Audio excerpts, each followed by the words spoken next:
Hello, everyone. My name is Christie from Lakeview Centennial High School here in Garland ISD, and I'm going to be sharing a lesson with you guys with regards to Nearpod. Okay, whether you're teaching in person or online or in a hybrid setting, Nearpod is a powerful, very powerful tool that helps you create dynamic lessons with real-time student participation. So let's get started.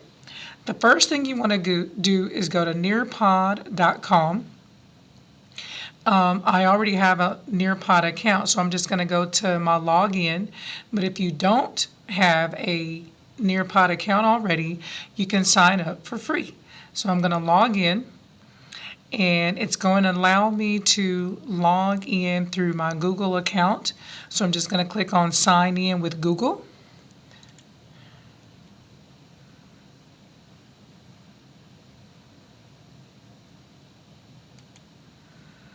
And then it's going to it's going to take me to my account. Once you're logged in, you'll have access to thousands of pre-made lessons, or you can create your own by uploading PowerPoints, PDFs, Google Slides, and adding interactive elements like puzzles, polls, and videos. So as you can see here, I'm going to use a couple of mine for example. These are two lessons that I uploaded. They were Google Slides, and then these were lessons that were already created. Right here, you can switch to a new design, okay, or you can continue to use the design that they have. I always encourage just make sure you get familiar with your dashboard.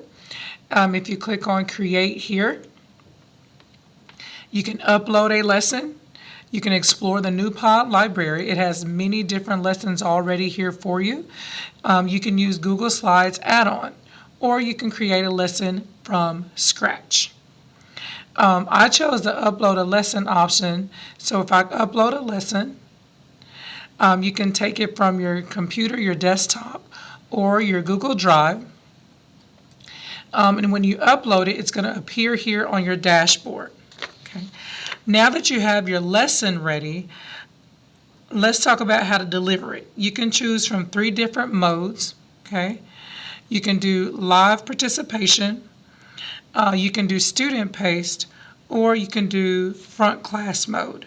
I normally do live participation, and I like live participation because as you're going through your lesson, it allows you to be able to teach, and it allows your students to be able to participate. So when I click on live participation,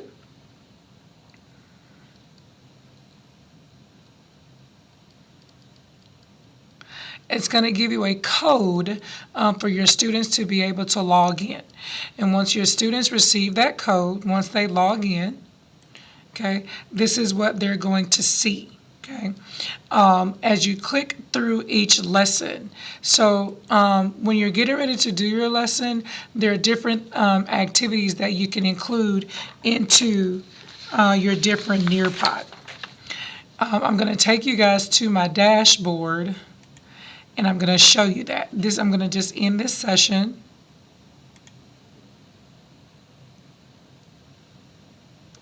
Now, as you're creating your lesson, if I want to click on edit this lesson,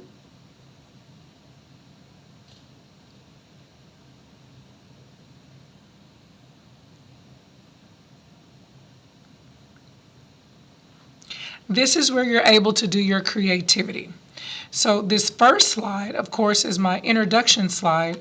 What are we going to be talking about? My lesson was understanding the management process, chapter 6 for my business class. Here, if you notice on your dashboard where you have add new, this is where you'll be able to add your different activities. When you click on add new, you can add slides, another slideshow. You have it to sway. You can upload a PDF, upload different slides, images. You can do audio. I really like interactive. The kids are able to watch videos, web content, 3D. You can do a simulation. You can do virtual reality, a field trip. different games and quizzes. Now, I like the interactive part of the games and the quizzes because if the kids are going through one of my chapters, it allows them to be, I can give them a quiz during the lesson. You can create multiple choice questions. You can have them to draw memory tests. I've done quite a few of these and the kids really do like them. Okay, I'm just going to kind of show you guys what they look like.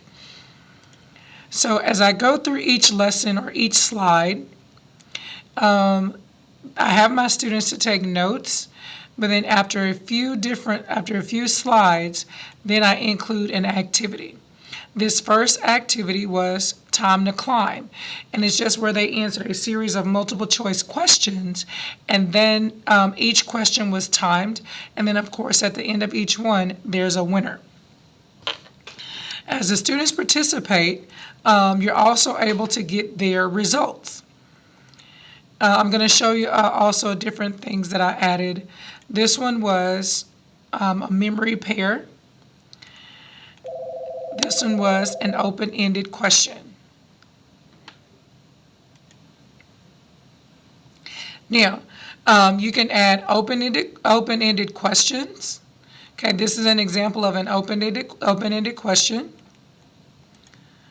Okay, another example of an open-ended question. Okay, it also allows you to edit your slides. Okay, now as a student, and then you can do a polling activity. Like when you get ready to add your different activities, you want to make sure that your students stay engaged. You can do a collaboration board where they're all submitting their answers at the same time.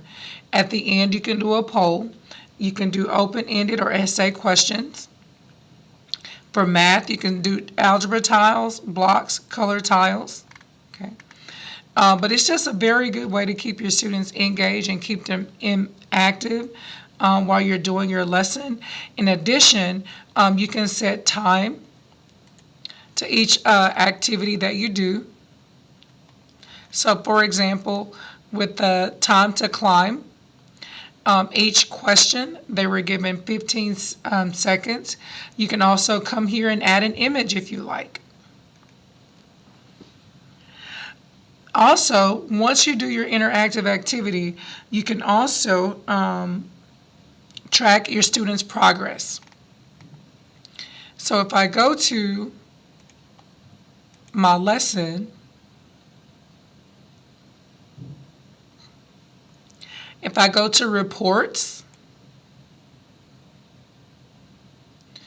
it shows me each time I did a live participation, it gives me the time, and then when I click on each section, it tells me how many students, tells me, and then what percentage. And so you could do daily grades, or you could take the same amount of lessons at one time. And there you have it. Nearpod is an easy-to-use tool that transforms how you teach and how a student learns. Try it in your next lesson and see the difference it makes. Thanks for watching. Have a good day.